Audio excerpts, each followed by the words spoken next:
What's up, everybody? It's Soren Baker here on Unique Access, and today we are joined by the women behind the legends. Thank you all for coming through today. Thanks for having us. Yes, we got Kiki, Tana, Cori, Lynette in the building. So you guys were out here in Los Angeles, coming out here to do a lot of works, and you have speaking engagements, a lot of different things going on. So as you guys have progressed with the show, what have you seen has been, going from an idea into a reality? What has been the difference that you've seen now that the show's taken off and getting more popular and you get more traction?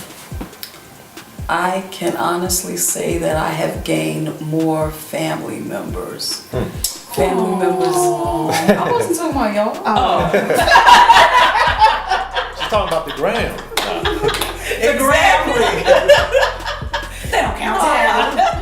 I've been contacted by a lady that's supposed to be my sister that I never heard Really? of. Oh, you meant literally family No, members. that's what I said. I wasn't talking about y'all. All right, we heard you the first time.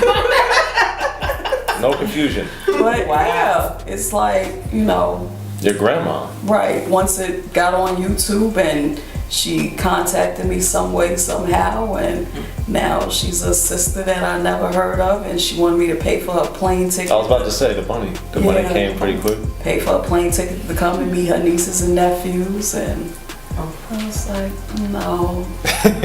So now she's on block. Grand opening, grand closing, and that family. So much for that family tree. Lynette, how about you?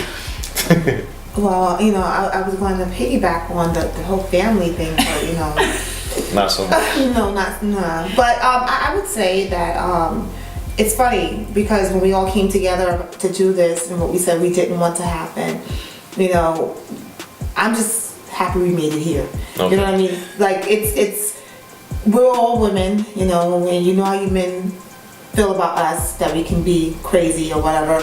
But I've heard about that. I've heard about that. but we, the fact that we, in while we were taking care of this, getting ready for this, building up to this, we had our little ups and downs. But what I'm very proud to say is that we made it here. We got through it. We handled it like bosses. We handled it in a way where we had respect for each other. I mean, we had little, talks and yelling sessions, but at the end of the day, we did exactly what we said we wanted to do, and that was be able to come together and not be messy, and that's how we were able to do it, and we made it. We made it.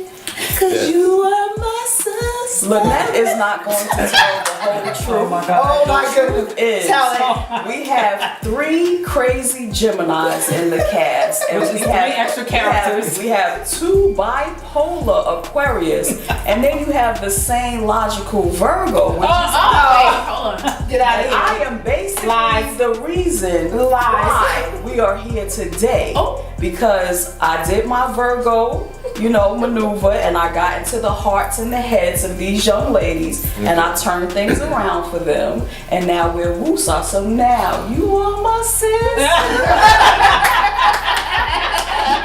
As Dane would say, it's come full circle. Exactly. Listen, I'm trying to give the edited, small, short version. You But I'm trying to sorry. lie to people, don't lie to them. No, I forgot. I'm sorry. Yes, Kiki did it. Kept us together, grounded. Yeah. And then Tana, as far as some of the other things that you guys are doing, like the speaking engagement here and then elsewhere in the country throughout 2017, how does that fit into the brand of the Women Behind the Legends and what you guys are striving to do? Well, one of the things that we said we wanted to do was use our platform as a way to show us empowering each other and letting that bleed into our followers, our fans, and those individuals that are supporting us, including our significant others. And that's kind of what we want the message to be. It's really that it's about this new sisterhood that we're building through the bumps and the bruises. We're here, as Kiki and Lynette said, but also being able to demonstrate that to other women in terms of supporting them in their initiatives. That's one of the things we want to be able to do was, she's a playwright, she's a wellness coach, I'm a career coach, life coach. Kiki does everything. She has her shades line, she does interior design, she flips houses.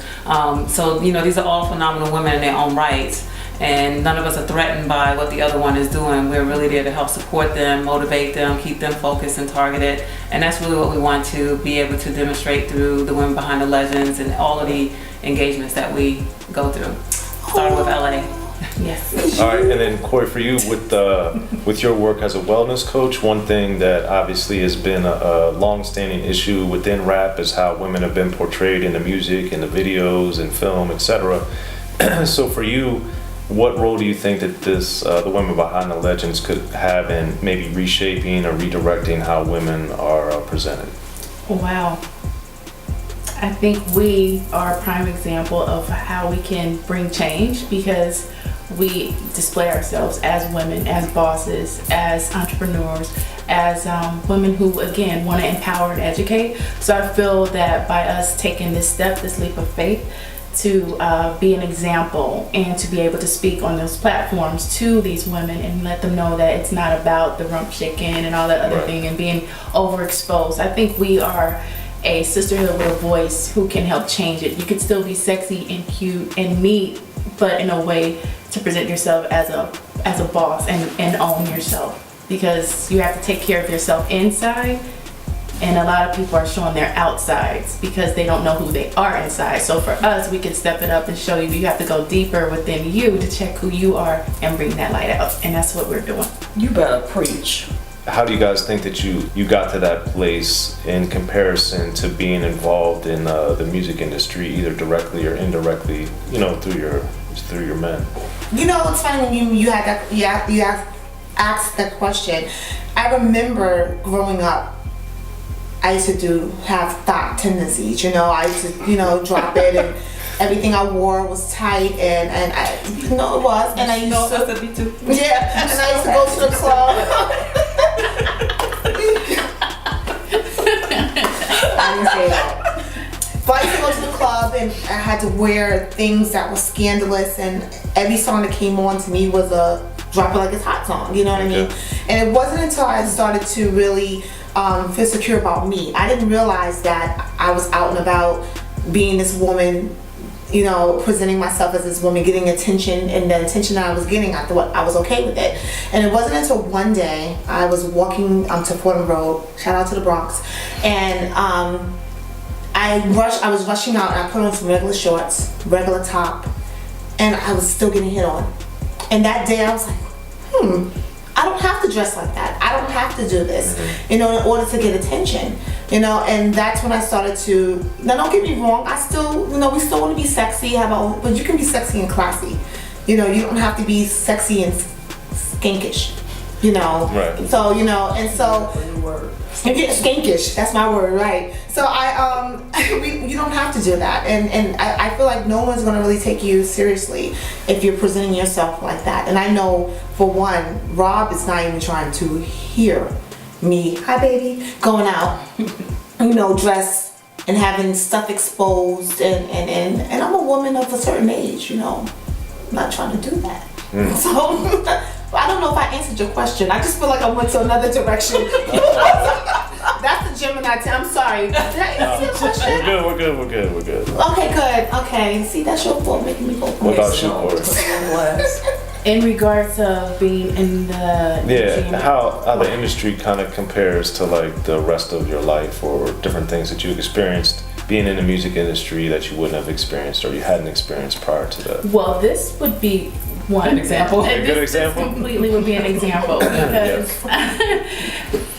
because growing up, I grew up in California, and how I got connected, I guess, in the hip hop scene, I guess you would say, I was a dancer, not an exotic dancer. I was a hip hop dancer, and I met my husband actually on a show that he worked on out here. I think it's called Party Machine. He DJ'd there, so I was like Miss Hip Hop Girl. I went to the dancing. I did Soul Train hip hop. I wasn't dressing revealing. I was in like your Timbs and your jeans and the tester. No, I didn't do all that. I just love to dance, and so I got connected to the hip hop industry, and I met a lot of different people, and my husband was one of those guys. And to be in this light right now with these ladies, this is a whole new avenue for me, because I'm learning it sitting here and talking with you and sharing this.